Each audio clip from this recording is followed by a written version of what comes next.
Hello designers and Disney fans. Today I'm attempting to do something that may seem positively blasphemous. Sacrebleu! I will attempt to redesign not one, not two, but 3 pieces of EPCOT's famed France Pavilion. Don't get me wrong, I absolutely love the little French world. Let me show you what I did, and then you can be the judge of whether I made improvements to the designs or did not.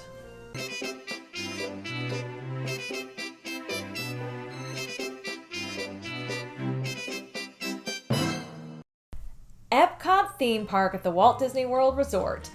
You may already know that the World Showcase at EPCOT contains 11 pavilions, each representing a specific country. All of the sections were created to portray the unique features of the designated land, and the France Pavilion very much reflects the spirit and design of French culture. Most of the environmental graphics at the France Pavilion are reminiscent of the Art Nouveau period. The fonts and ornamental elements are very much in line from this movement, which was huge in Paris and all of France at the turn of the last century. Yes, think 1900. I think the majority of French signage is great and spot on for that l'image de France, or as we say in Texas, an homage to France. However, let me point out a few signs that I think could use a little help. The first is brand new. I know, ouch, right? But I have to say, I do like this sign. I just noticed a few things I would probably do a little differently. This is for Le Creperie de Paris. Sorry again about my French, and I try the best I can. You'll see here they have the border on the sides for the Art Nouveau sort of illustration, and I will say I love the type treatment, which is the most important part.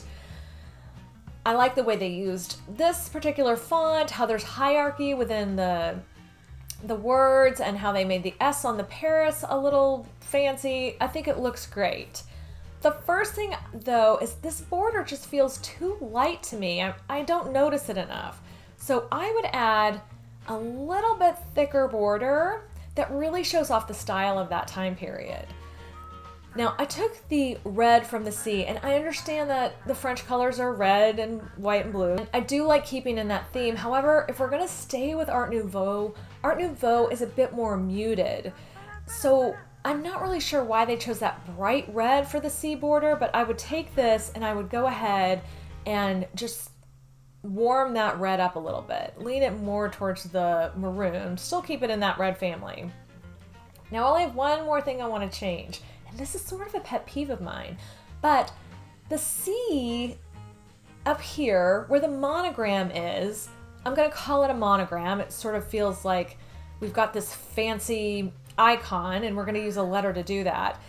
That C matches the C that's already in the type, and that just makes no sense to me. If we're gonna do something special above, it should be just that, something special. And the cool thing about Art Nouveau is they have some crazy fonts. So I picked up a C from a poster that I just loved. I feel like this is really not too different from our first sign. Before, after, but it just gives you that little bit of difference. Let's look at them side by side. Again, I didn't go totally overboard. I just made a few tweaks that I thought could help out the sign, especially when you're standing far back from the building. You can also use that C monogram in other places. I just think it would be a lot of fun. Our next sign is Le Maison du Vin, or something like that. The House of Wine. What troubles me about this sign is that it looks a little unfinished. It sort of looks like what I imagine is that the designers or somebody said, oh my gosh, today's the day we've got to get that sign in. And they just sort of went and just threw together basic text, throw some ornaments on there. These ornaments don't even feel sort of French or Art Nouveau. I know they're vines, which I think that's a good idea. Now, I really don't like the way they're not connected. They just sort of feel slapped on there. And I also don't like that we have the same sort of type for both the address and the name of the shop. So the first thing I'm going to do is like I did with the last design, I'm going to change that border. So I did sort of find something a little bit more in that Art Nouveau style. I don't know, it just feels a little French to me, but I kept with sort of the grapevine leaves, have that feeling of a winery. So I'm happy with the way that border turned out. I like that it's all connected and it matches that shape of that particular sign. And then for the type, I'm gonna go ahead and leave the address the same, but I wanted to find something a little bit more stylized. I did like that they had the navy type with the cream drop shadow behind it, so I kept that. And so those were just two little minor changes I did. And you can tell me how I did.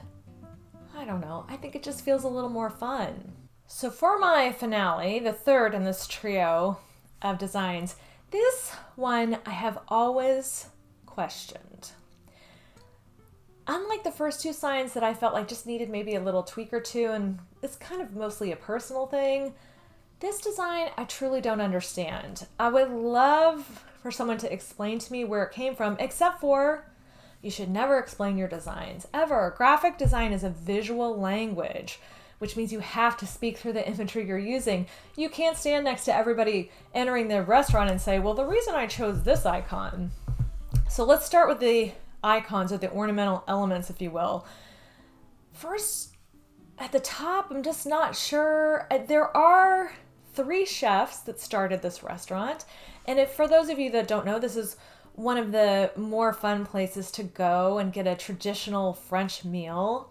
It's definitely based off the traditional Parisian brasserie.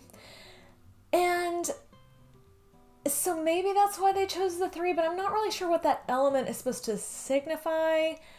Then the bottom element looks like it's missing. It has a hole or something there. Like I feel like they need to be connected, or see how we have these sort of smushy heart shapes here that look like they've been skewed. Maybe you put one of them in the middle, except for why do we have so many? And there doesn't seem to be any balance going on. And then you just have these random lines on the other side of the duh. So I don't understand any of that. Then let's move on to the text. I can see where maybe they were going for a hand-drawn chalkboard sort of look, except for it's clearly not hand-drawn, and it's all the letters are a little askew, like they've been traced in a design program. I'm not really sure that the balance is correct on the Le Chefs and the de France. I don't understand the color combination. I don't understand anything about this logo. It's one of the few things in Disney where I'm like, it just stops my brain. I wanted 3 things from a new logo. I wanted it to have a vintage feel like the rest of the France Pavilion does. I wanted it to be very French feeling, if that's something you can accomplish. A little fancy and high end. So something that feels like to the person entering the restaurant or the person opening the menu, this is going to be a great experience. And I did a little research in terms of, this is a new version of an old font that I really loved. Restaurant à la Petite Chase is one of the oldest restaurants in Paris. And I thought what they did was really unique, and they only have one icon, as you can see. This was a truly vintage sign that was for sale. I love the drop letters, and we've seen that before in some of the other pieces. And then these last 2, Tour d'Argent and Café de la Paz, let's just say that for now. These are great because these are also older establishments and very high end, but they have very simple logos. And again, maybe the one element, keep it clean. And that's kind of what I wanted to go for. So here's our old logo, and here's what I chose to do. I took a font that felt reminiscent of the time period, and I added a little bit of the swerves. I created my own F and my own E to sort of bookend those letters. What I wanted to do for my icon, and you'll say, oh my gosh, Christy, really? A fleur-de-lis? Yes. Here's why I did the fleur-de-lis. You can see it has the 3 elements, so it does stand for the 3 chefs. And what I liked about this fleur-de-lis is it has a little sort of botanical elements that felt like a restaurant. You know, herbs is something you might use in cooking, and it's all sort of bundled together. And I just liked having a little pop of the lines that felt sort of like that French regalness on top. I did keep the drop shadow element because I do like that, and I think it makes the font feel like it's got a little bit more heft to it. So here's our before, and here's our after.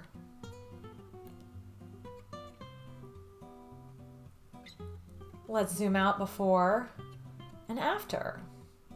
Yes, design is always a personal taste, and this might not be your personal taste. I would have loved to have done other variations of this, but I had limited time, and I'm actually quite pleased with what I came up with.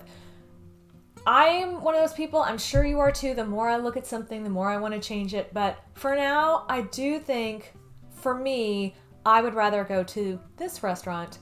So those were my 3 attempts, the befores and the afters. You'll have to let me know in the comments below how you think I did. Be kind, I'm just trying just like everyone else.